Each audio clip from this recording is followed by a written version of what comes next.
الشيطان الرجيم بسم الله الرحمن الرحيم masih cabut susu ewa itu kencang Halo, selamat malam. Jadi malam ini kita habis nonton satu film horor yang di luar ekspektasi nggak sih? Ya awalnya nggak ada ekspektasi tinggi karena kita siap, karena masih trauma dengan lantai 4. Jadi kita mempersiapkan ini film yang bakal hancur. Ternyata kita salah. Jadi kita habis nonton film yang berjudul Susuk Kutukan Kecantikan. Di sinema ternyata comeback, epic comeback. Setelah sebelumnya gagal di film Jagat Arwah sama film Tumbal Kanjeng Iblis yang super kacau, filmnya penuh dengan CGI. Di sini ada CGI juga sih, tapi nggak terlalu di highlight. Maksudnya CGI-nya bukan jadi peran penting gitu loh. CGI nggak terlalu ada, tapi nggak terlalu jadi peran penting gitu. Saya nggak lihat ada CGI malah. Masa iya? Saking fokusnya sama filmnya ini, CGI-nya nggak tahu sama saya. Pasti belum ada CGI. Kelelawar. Oh iya, Kelelawar. Terus waktu ini yang apa? Yang di Rukiah. Terus asap hitamnya keluar. Oh, ada iya, CGI, cuma nggak terlalu jadi highlight, nggak terlalu jadi peran penting. Terus yang kedua, ini yang garap filmnya Ginanti Rona. Film sebelumnya yang kamu Pantas Mati. Tapi di sini bagus loh dia bikinnya. Terus pertama saya nonton ini ekspektasinya sih seperti biasa. Film Indonesia jangan pernah berekspektasi tinggi. Jangan pernah berekspektasi tinggi. Dan ternyata pas nonton, dari sepanjang film, saya terpaku sama filmnya. Artis ceweknya ini loh, saya nggak kenal loh. apa juga nggak? Saya nggak kenal dari Yang si Laras ya? Iya, dari artis ceweknya nggak kenal. Artis yang ceweknya adiknya si Ayu juga nggak kenal. Sama. Artis cowoknya saya kenal Dia di film karena di film Kajiman. Saya Kajiman. Bapak yang main jadi pelakor politis ya, saya kenal. Nah, Sisanya yang di desa itu nggak ada kenal sama sekali. termasuk preman Semua nggak kenal, dan actingnya merinding. Bayangin, actingnya keren parah. dan keren abis lah. Pokoknya dia nggak ada adegan yang dilebih-lebihkan. Ya, Memang sesuai dari suku bahasa banyak keluarga itu natural banget. Natural banget. Dan yang bikin saya kaget itu dia kayak model Kajiman. Iya. Artis yang nggak pernah kita nampak, aktingnya bagus. Iya. Dan inti ceritanya kan susuk, tapi iblis yang merasuki susuk itu nggak ada diceritakan sama sekali. Keren. Memang fokus di susuknya. Tapi kerennya, ini kan istilah susuk kan kita udah tahu lah ya susuk. Iya, susuk. Udah tahu lah fungsi susuk kayak gimana, cara kerja gimana. Tapi di sini nih kayak dikembangkan gitu loh. Jadi ada jin, satu jarum itu menyimpan satu jin. Kan Iya. Kayaknya betul-betul ngambil dari Kajiman ya. Betul-betul inspirasi dari Kajiman ya, kayaknya. Karena dari popularitas Kajiman mungkin dia bagus. Oh, ternyata orang yang suka tuh seperti ini. Iya. Karena di film susuk itu, yang saya pikir susuk itu dia cuma satu dengan satu jin yang sama. Iya. Ya. Susuk ternyata Satu setiap jarum susuk itu ada beda. Dan misterinya susuk pertama itu siapa yang masukin. Iya. Dan kerennya ini mamanya pun ikut susuk. Kenapa sih Ayu ini ada susuk? Maksudnya kisah di balik dia menggunakan susuk itu nggak ada. Oh, bukan, mulai dari ibunya itu. Dari ibunya. Ibunya nggak diceritakan kenapa menggunakan susuk. Dan Iya kenapa dia pilih si Krisno, suaminya, ayahnya si Ayu, untuk dijadikan suami. Apakah dia tobat atau tidak? Kalau misalnya tobat, kenapa dia nggak melepas susuknya waktu dia badannya masih sehat? Terus susuknya ini juga, iblisnya itu nggak diceritain. Iya ya. Jin apa? Yang kita dilihat di cuplikan, hantunya aja hampir nggak ada ya. Nggak ada, malah hantunya itu lebih ke miripnya si Ibu Laras. Oh ya, penjelmaan iblisnya si Laras. Ya. Mukanya muka Laras. Iya.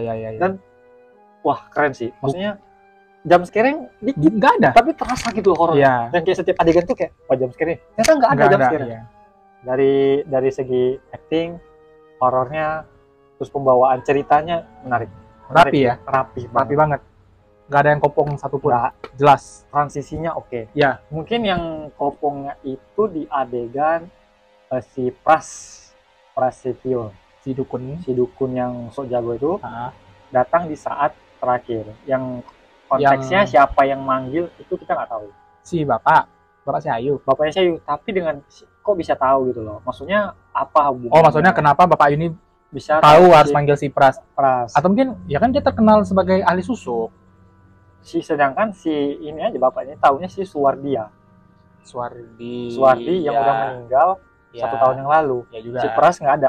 Saya konteksnya si Arman ya, si Arman yang datang ke rumahnya. Saya untuk butuh ke Jakarta.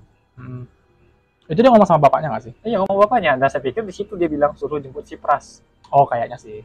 Tapi nggak dikasih lihat aja ya. Nggak dikasih lihat, dan si Pras ini mati sia-sia. Iya, kasihan loh. Padahal perjuangannya lumayan banyak loh. Dia punya peran sebenarnya di film ini. Malah si Pak Ustadznya malah cuma bisa ngeluarin beberapa, 3 susu, karena cakar meninggal. Terus coba menurut Bapak dia di adegan mana lagi yang agak absurd? Nggak absurd. Bukan absurd lah, lebih mungkin adegan yang agak aneh. Enggak ada loh, aku dari awal emang fokus nontonnya. Fokus. Dari awal sampai itu fokus. Adegan yang aneh, bukan aneh sih, kasihan si Arman. Iya, aku itu Arman ending sih. yang itu menjijikkan sih sebenarnya endingnya.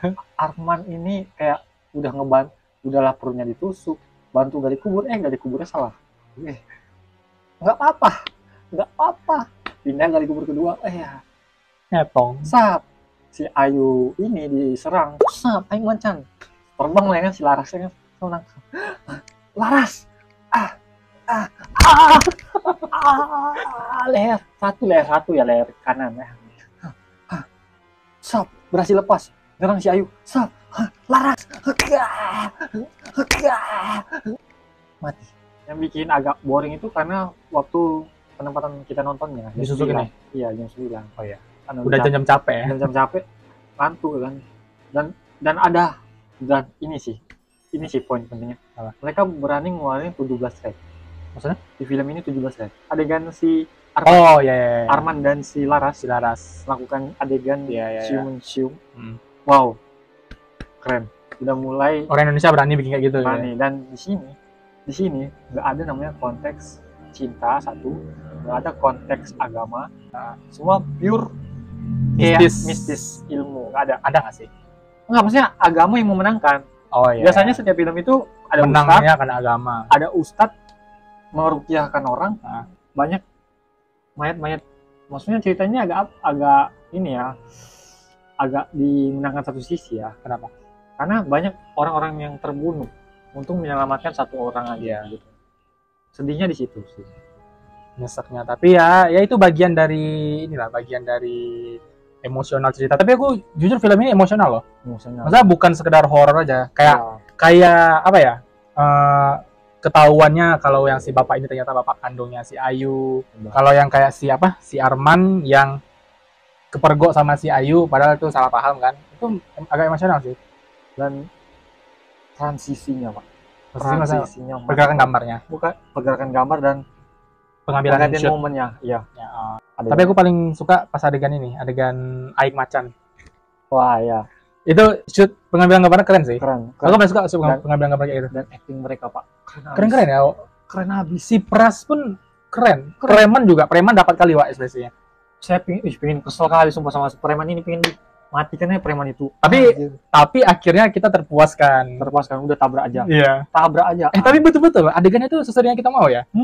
Bukan adegan bodoh-bodoh kayak kok digituin bodoh. Enggak, betul-betul terwujud apa yang kita mau gitu. Iya, nggak ada adegan bodoh. Nggak ada adegan bodoh sama sekali. Nggak ada adegan stupid lah. Nggak ada. Semuanya masuk akal. Betul-betul yang kayak di kehidupan nyatanya. Kan contoh lah kayak film kemarin. Kita tahu ada contoh lah kayak lantai 4 nih. Mereka pertama kali pindah ke rumah. Dupanya geser 2 meter. Ya kan? Mereka tetap di rumah itu aja kan. Iya. Terus lagi makan, piring pecah. Mereka tetap enggak masuk akal ya. Udah ayo pergi sekolah. Enggak masuk akal kan. Kalau antara adek mau siapa namanya? Si Yuki Katonya. Sampai lupa namanya. Antara adek mau sekolah, habis nengok piring itu terbang, jatuh antara adik-adik sekolah. Enggak jelas. Enggak masuk akal. Tapi kalau di sini betul-betul kejadiannya itu yang di dalam logika kita gitu. Dan yang karena seharusnya terjadi. Disisipkan si Armannya juga dan si Arman nggak ada melihat adegan horor sampai saat dia cipok adegan dengan si Laras. Iya. Fokus benar-benar si Ayu dengan si Laras. Iya. Yang lebih serem itu yang pas dia adegan mamanya mandiin si Laras. Itu kan mereka ada luka sama sekali. Iya. Tapi horornya terasa loh. Mandiin pakai kembang bunga kayak vibes-nya itu loh. Dan si Laras pun menahan diri untuk adiknya. Setiap orang sesuatu yang mau keluar atau si iblis ini menguasai badan dia tahan gitu ya. Dan setiap mau keluar kan ada adegan-adegan di mana hantunya keluar menunjukkan diri ke Ayu. Si Laras terbuka matanya. Iya. Iya, itu keren sih, detailnya keren. Detail-detail itu keren. Yang adegan manekin berubah mukanya si Laras, terus ada busuk. Ya. Terus adegan badannya ada mata. Iya. Wah, itu keren sih. Itu CGI itu kan pasti. Make up kayaknya sih. Yang waktu matanya. Kalau mata CGI pasti. Tapi make up-nya bagus juga. Keren. Kayak luka-luka di mukanya itu Dan bagus juga. adegan di mana warga kampungnya yang di pasar keluar. Iya. Itu memang Makanya aku bilang emosional kali film ini. ya kayak memang menandakan masyarakat tuh memang seperti itu. Iya. Kalau ada hal-hal mistis yang satu sisi mereka menganggap itu Iya. hal salah, Iya. kayak penyihir, usir, bakar-bakar. Iya. Ih, Relate lah. tokoh penjahatnya itu si preman bajingan itu. Iya. Tapi dapat banget, Wak. Dan tapi sih gara-gara preman itu kita bisa tahu kayak kalian itu beda bapak. Iya. Nah, itulah baru terpikir, wah, ini Pak Damar pasti bapaknya. Iya. Ada feeling. Soalnya dari awal nggak ada pembahasan tentang keluarga mereka kan. Iya, Fokus dengan penyakitnya si kakak ini. benar. Dan kita ternyata tahu bahwa ayah kandungnya si Laras itu diamuk massa. Sama Itu kayak sedih sih. sama ayah kandungnya si Ayu. Iya, itu Dia sedih amuk sih. massa juga, tapi dibunuh sama si preman. Pas Iya. dibunuh preman, warga kayak lepas tangan. Iya. Wah, aku nggak ikut. Mencerminkan warga kali nggak sih? Mencerminkan tetangga kali. ingin melakukan sesuatu, Tapi saat ketika ada yang salah, ada yang lepas salah, tangan. lepas tangan. Wah. Banyak pelajaran-pelajarannya, keren. Dan anehnya ini susuk itu berarti lemahnya sama hal yang mengakibatkan luka ya. Dibilangnya kalau sakit atau terluka parah, maka susuknya itu lama sembuhnya. Yang kata Ustadz. Ah. Ya. Berarti dia itu sebenarnya mati. Sebenarnya dari awal dia udah mati. Udah mati. Dari dia jatuh dari lantai itu dia udah mati. Udah mati. Cuma Cuman badan iblis-iblis di dalam badannya itu yang bikin dia masih kayak hidup. hidup ya. Ah, kalau itu sih logis sih, maksudnya masih ada urusan yang belum selesai. Sebenarnya itu dia udah memang mati, makanya Pak Ustadz bilang ikhlaskan. Dan kayak contohnya mamanya yang tiba-tiba dia bilang lukanya sembuh, Ya. itu sebenarnya dia udah mati juga. Ya. Saya nggak, susuk itu seperti itu cara kerjanya. Nah itu aku nggak tahu. Maksudnya tuh memang susuk kayak gitu atau ini cerita yang mereka kembangkan sendiri gitu. Karena kita nggak ada riset dulu, kita berdasarkan film atau istilahnya. Karena emang kita nggak ada ekspektasi ini bakal cerita serius, jadi nggak ngebikin situ. Tapi yang aku tahu sih susuk ini ya sekedar menambahkan kecantikan. Iya. Tapi nggak tahu kalau ini harus bersekutu dengan iblis atau ada perjanjian, nggak tahu. Dan saya pun bingung waktu orang bilang, pertama dengar awam ya, susuk itu bikin orang cantik. Padahal cuma jarum yang dimasukkan ke dalam kulit, dalam daging. Itu bisa menambahkan kecantikan. Tapi emang itu mistis nggak sih? Bukan, mistisnya kan? Memang soal ini maksudnya operasi gitu. Lebih ke operasi. Iya, medis. Tapi ini enggak kan, lebih ke mistis ya kan? Masuk susuk, langsung jadi cerah, cantik orang nengoknya. Padahal itu nggak mengubah struktur mukanya, tapi auranya. Dan orang itu, ngelihat itu kayak kayak enak dipandang gitu. Iya. Makanya saya bingungnya di situ gitu. Berarti masih ada orang yang menggunakan susuk gitu ya. kayaknya masih Keren sih tapi. Makanya waktu Bapak bilang perbandingannya Kajiman sama susuk, 11-12. Ceritanya menarik, nggak fokus di satu sisi. Fokusnya memang kalau si Kajiman kan fokus memperkuat ilmu. Kalau si ini kan fokus untuk melepaskan diri dari kutukan itu. Karena konteksnya si Ayu nggak tahu kalau si Laras ini sebenarnya udah mati. Ya, dia ngira itu masih kakaknya. Masih kakaknya dan bisa sembuh. Sembuh ya. Padahal si Pras itu bilang ini bukan kakakmu lagi, kakakmu sudah tidak ada. Kakak tubuhnya ini sudah dirasuki oleh jin itu. Keren Dan sih. yang kerennya lagi, mamanya kan mati, udah bertahun-tahun yang lalu.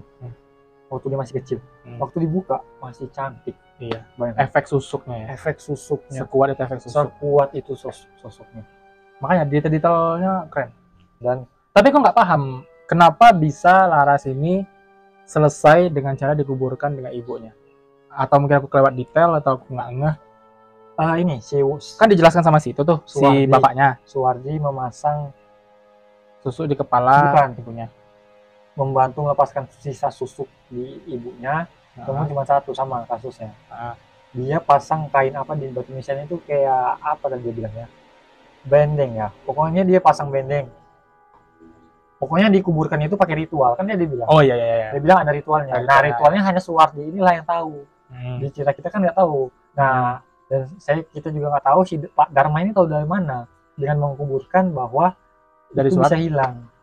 Maksudnya dia iya juga ya. apakah dia ikut serta dalam ritualnya itu, atau kayaknya tidak? ikut. Kalau dia misalnya ikut, kenapa dia nggak bawa dari awal tadi? Iya, kenapa bukan ritual itu yang dilakukan ya? Iya, Kenapa harus si Pras dulu? Iya, dia juga. Padahal si Pras udah bilang, aku nggak bisa mengeluarkan yang satu ini. Tapi agak masuk akal karena yang di awal kan karena mereka ngira Laras ini bisa diselamatkan kan. Yang terakhir kan karena udah bentukan harus kayak gitu udah pasti nggak akan selamat lagi, ya udahlah. Endingnya yang keren. Endingnya sih keren. Kenapa? endingnya itu nggak melanjutkan sisa kisahnya, sama kayak Kajiman. Selesai di Kajiman kan ingat nenek yang, tapi Kajiman berlanjut loh. Oke lah, Kajiman berlanjut sama modelnya ini. Tapi sebenarnya permasalahan saat itu selesai gitu ya. Saat itu selesai, yang tiba-tiba neneknya berjalan, kan selesai. Ya. Nggak ada lagi sambungannya mungkin sequel selanjutnya. Sama modelnya, yang dia benerin rambut, selesai. Ya. Nggak ada keadaan setelah itu. Ya. Nggak ada keadaan bagaimana selanjutnya si Arman apakah dikubur, warganya gimana, urusan pembunuhan itu masuk polisi atau enggak juga nggak ada. Biasanya kan ada adegan tiba-tiba, wah kamu selamat, ini nih. Ya. Ada endingnya menunjukkan gimana selanjutnya ceritanya. Kuburan udah dikuburkan, dia melayat, tiba-tiba ada kayak contohnya Inang, bukan, santet pocong. Yang tiba-tiba ada tali pocong, dipegang ada pocong. Kan endingnya kan. Endingnya itu maksudnya untuk adegan selanjutnya kayak gitu. Ini nggak ada happy ending, nggak ada set ending. Yeah. Lebih ke netral, kayak ini sutradaranya bisa mikirkan kita mau ke arah mana filmnya. Iya, nggak terbatas ya. Nggak terbatas. Dia mau pilih mana? Apakah kita melanjutkan bahwa ternyata adiknya pun menggunakan tusuk. Jadi istilahnya untuk cerita selanjutnya mereka jadi lebih banyak peluang. Adegan selanjutnya apakah adiknya di penjara atau adik ini akan meneruskan jadi dukun narasumbernya. Tahu nggak, nanti ada adegan selanjutnya dengan nanti si adiknya ini yang bantu gitu. Iya, kayak Final Destination. Iya, Final Destination 2. Ini Final Destination. Maksudnya kayak gitu. Sutradaranya bisa mengubah ini jadi siklus selanjutnya, baik dari bentuk si adiknya itu sebagai penyelamatnya, atau sebagai ilmu pengetahuannya, atau sebagai dia mencari tahu siapa yang masang susuk di kakaknya. Karena belum terjawab ya. Karena belum terjawab siapa yang masang. Dan kenapa asal mulanya kakaknya bisa pakai susuk?